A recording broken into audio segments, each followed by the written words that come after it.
नमस्कार, आप देख रहे हैं सी न्यूज भारत में गौरी वर्मा। वक्त हो चुका है न्यूज बुलेटिन का।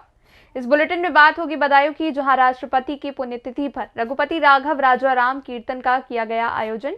आगे चर्चा होगी भदोई की, जहां बिरासपुर में 10 फरवरी से होगा श्री शतचंडी महायज्ञ और श्री राम कथा का आयोजन। और बात होगी ललितपुर की, जहां बीन और ढोलक बजाते हुए कलेक्ट्रेट परिषद में सपेरा जाति के लोगों ने किया धरना प्रदर्शन। और भी तमाम खबरों पे करेंगे विस्तार से चर्चा। जनदृष्टि के तत्वाधान में राष्ट्रपिता महात्मा गांधी के बलिदान दिवस पर गांधी उद्यान बदायूं स्थित राष्ट्रपिता की प्रतिमा के समक्ष प्रमुख पदाधिकारी गण अध्यक्ष संस्थापक हरि प्रताप सिंह राठौड़ एडवोकेट के नेतृत्व में एकत्र हुए। सर्वप्रथम गांधी जी की प्रतिमा पर माल्यार्पण किया गया और तत्पश्चात राष्ट्र राग रघुपति राघव राजाराम का कीर्तन किया गया। उपस्थित जनों ने संविधान की प्रस्तावना का सामूहिक वाचन किया।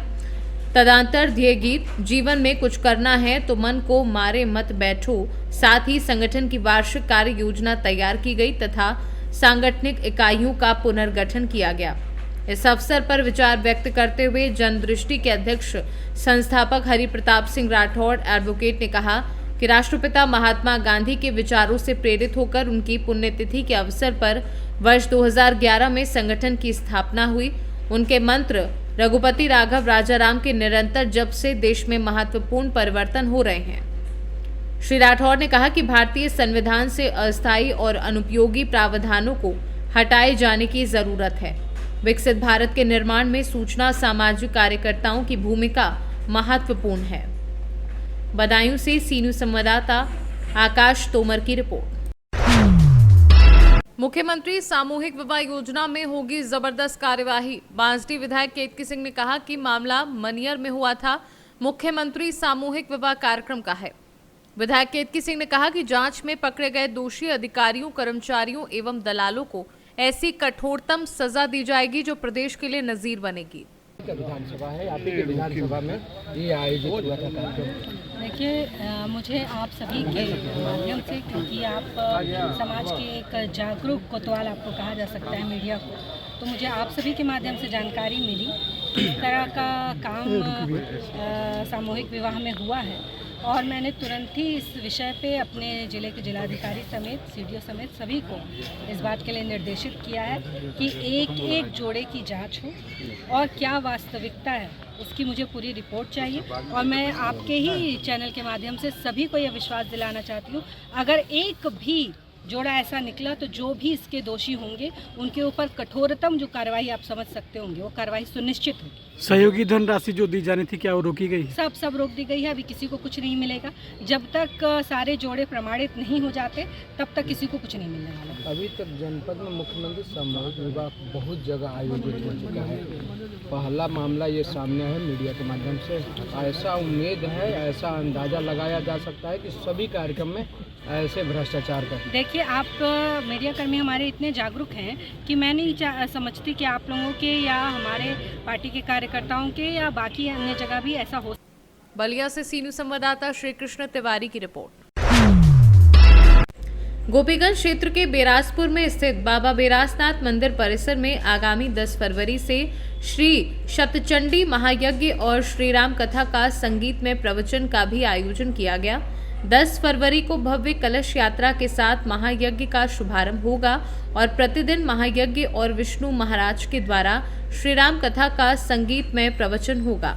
18 फरवरी को पूर्ण आहुति और विशाल भंडारे का आयोजन किया गया। बिलासपुर में आयोजित होने वाले श्री शतचंडी महायज्ञ के लिए मंगलवार को मुख्य यजमान रमेश चंद पांडे द्वारा विधि विधान से भूमि पूजन किया गया।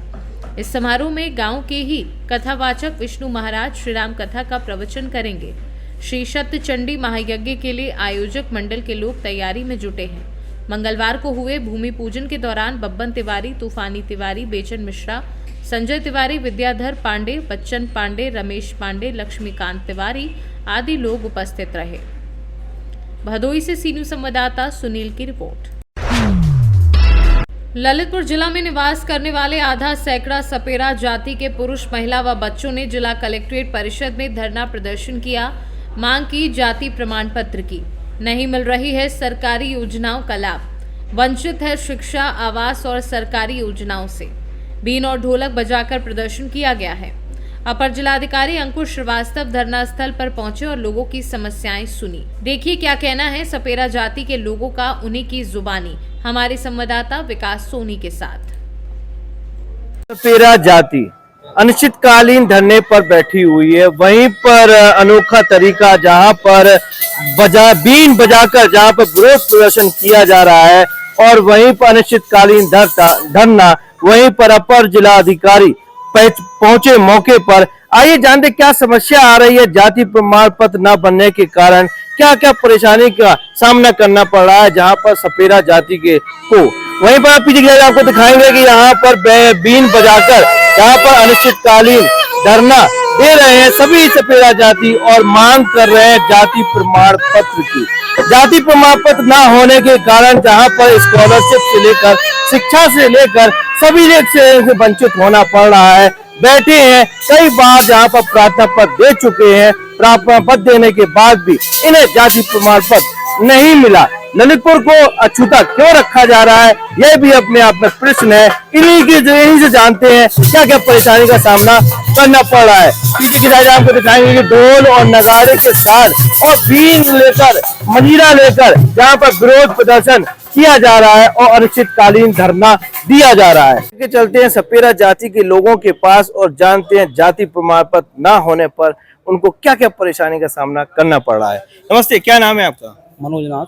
अच्छा, कहाँ के रहने वाले हैं? मैं मेहरौनी तहसील गांव पचौड़ा से रहने वाला हूं। अच्छा, किस समाज से हैं आप? मैं बैगा सपेरा समाज से हूं। अच्छा, क्या अनिश्चितकालीन धरना प्रदर्शन है, किस संबंध में आपका धरना प्रदर्शन है? जी सर, हमारा जाति प्रमाण पत्र न जारी होने के संबंध में जो सभी जिलों में जारी हो चुके हैं, जैसे झांसी और अन्य जिले, मेरठ है, बदायूं, कानपुर, फर्रुखाबाद, मैनपुरी, इटावा, अदर जिले, अदर तहसील और बाकी तालबट तहसील, मेहरौनी तहसील में भी जारी हो चुके हैं। अब रोक देते हैं, चालू कर देते हैं अपने। अच्छा, संबंधित अधिकारी से इस बारे में कितने बार आपने प्रार्थना पत्र दे दिया है? हमें खुद भूल गए हैं, पता नहीं कितनी बार, आते आते भी कोई गिनती नहीं है। हर महीने में 2-3 चक्कर लग जाते हैं, तो सालों में पता नहीं कितने चक्कर लग गए और लगाते आ रहे हैं। और इसके ना होने से सर इतनी बड़ी समस्याओं का सामना पड़ रहा है। एक तो स्कॉलरशिप नहीं मिल पाता है, अगर आगे 12 के बाद में कोई पढ़ाई करें, जैसे तैसे आदमी इंटर क्वालिफाई करता है तो इंटर के बाद में हर चीज़ में आरक्षण जाति प्रमाण पत्र मांगते हैं। तो जब हमारे पास जाति प्रमाण पत्र नहीं होंगे तो हम आगे एडमिशन या स्कॉलर बेस पे या उस पर वो नहीं मिल पाता है। जिसके पास पैसा है वो तो अपनी पढ़ाई कर लेगा, जिसके पास पैसा नहीं है वो अपनी पढ़ाई वहाँ छोड़ना पड़ता है। जाति प्रमाण पत्र न होने के कारण स्कॉलरशिप से वंचित और आगे की शिक्षा जहां पर नहीं मिल पाती है, वहीं पर प्रधानमंत्री और मुख्यमंत्री का सपना हर एक व्यक्ति जहां पर शिक्षित हो, वहीं पर जाति प्रमाण पत्र न होने के कारण वंचित है। हमारे साथ जो मौजूद है, हम आपको बता दें कि जो MPEd master of physical education की जहां पर एडमिशन नहीं ले पाए सिर्फ जाति प्रमाण पत्र के कारण।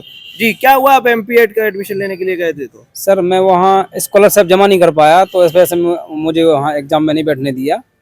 तो सर यही समस्या का सामना हमारे जो हमसे जो नीचे वाले हैं वो अपना छोड़ देते हैं। मैं तो किसी कारणवश कोई सपोर्ट कर देता है तो मैं अपना उनके सपोर्ट के प्रयास से, सहयोग से मैं अपना आगे पढ़ाई करने के प्रयास कर रहा हूँ, लेकिन नहीं कर पाता हूँ क्योंकि आरक्षण नहीं है, ना मिल पा रहा है। जाति प्रमाण पत्र न होने के कारण इन्होंने अपनी शिक्षा बीच में ही छोड़ दी। मांग कर रहे हैं जाति प्रमाण पत्र का ललितपुर को अछूता क्यों रखा जा रहा है। आइए और भी लोगों से आपको आमना सामना कराते जानते क्या है उनका कहना। नमस्ते, क्या नाम है आपका? जी, मेरा नाम रघुवीर नाथ है, ग्राम सिरसी, तहसील तालबेट, जनपद ललितपुर से हूँ। अच्छा, क्या समस्या लेकर? हमारी ये समस्या है कि साहब आज हम 15-20 साल लगातार प्रयास कर रहे हैं और हमारा जाति प्रमाण पत्र नहीं बनना है, जिससे हमको पढ़ाई लिखाई में बच्चों को बहुत परेशानी आ रही है। एडमिशन नहीं हो रहा है और आगे चल के बच्चों का भविष्य अंधकारमय हो रहा है। हमारा जो मेन धंधा था बीन बजाना, सर्प दिखाना और सांप पकड़ना, उस पर भी सरकार ने रोक लगा दी है। हमारे पास ना खेती के लिए कोई जमीन है, ना रहने के लिए आवास है। अब हम हर चीज से वंचित हैं और भुखमरी की कगार पर हैं। हम लोगों को कोई सुविधा नहीं मिल रही है। यहाँ हम आपको बता दें कि जहाँ पर सपेरा जाति सांपों को पकड़कर खेल दिखाकर अपना जीवन यापन करती थी, अब लेकिन जहाँ सरकार के द्वारा जीवों को सुरक्षित रखने के दृष्टिकोण से पकड़ने पर प्रतिबंध लगाया गया है और वहीं पर शिक्षा की ओर जहां पर इनका रुझान आया, वहीं पर जाति प्रमाण पत्र बना है पहाड़। वहीं पर जाति प्रमाण पत्र के लिए भटक रहे हैं जिलाधिकारी के द्वार और मांग कर रहे हैं जिला जाति प्रमाण पत्र की। और लोग भी मौजूद है, जाइए जानते क्या है उनका कहना। नमस्ते, क्या नाम है आपका? हाँ, मेरा नाम पूरन लाल है। श्रीमान जी, ये बेग समाज जनपद ललितपुर में निवास करती है, लेकिन जाति प्रमाण पत्र जारी नहीं होता है। जो प्रधानी के चुनाव से वंचित रहते हैं, पढ़ाई लिखाई से वंचित हैं, बच्चों को वजीफा नहीं मिल पा रहा है, जाति प्रमाण पत्र बनवाया जाए, इसलिए जिलाधिकारी महोदय के पास आए। अच्छा, मतदान से आप लोग वंचित रहते हैं? मतदान तो करते हैं, मतदान करते हैं, लेकिन शिक्षा में आरक्षण की बात करें तो आरक्षण के लिए जाति प्रमाण शिक्षा में आरक्षण नहीं मिलता है, नहीं मिलता है। और ना विस्तृत चुनाव में आरक्षण है। जो चुनाव होते हैं देहात में, तो जो आरक्षण देहात में चुनाव का होता है, जैसे बीडीसी है, जिला पंचायत सदस्य, तो झांसी में एसटी में प्रमाण पत्र बनाए जा रहे हैं।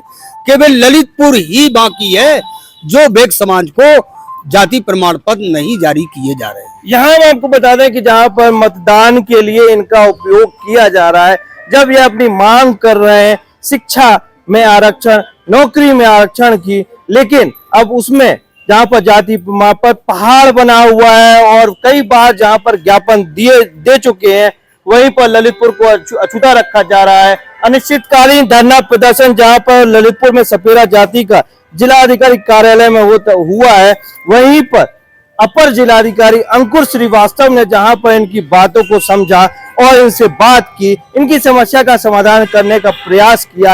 अब देखने वाली बात यह होगी कि इनके प्रार्थना पत्र पर क्या कार्रवाई होती है, क्या इन्हें जाति प्रमाण पत्र मिल पाता है, क्या ये इनके बच्चे शिक्षा में आरक्षण ले पाते हैं कि नहीं ले पाते हैं, यह सब देखने वाली बात है। फिलहाल कलेक्ट्रेट से विकास सोनी की रिपोर्ट।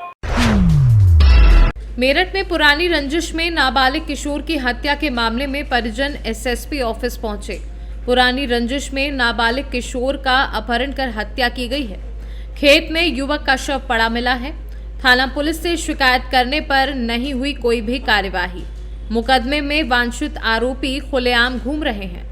मामला खरखौदा थाना क्षेत्र का है। पीड़ित परिजन एसएसपी ऑफिस में कार्यवाही की मांग के लिए पहुंचे हैं। मेरा नाम शबनूर है। अच्छा, एसएसपी ऑफिस है, आज क्या था मामला?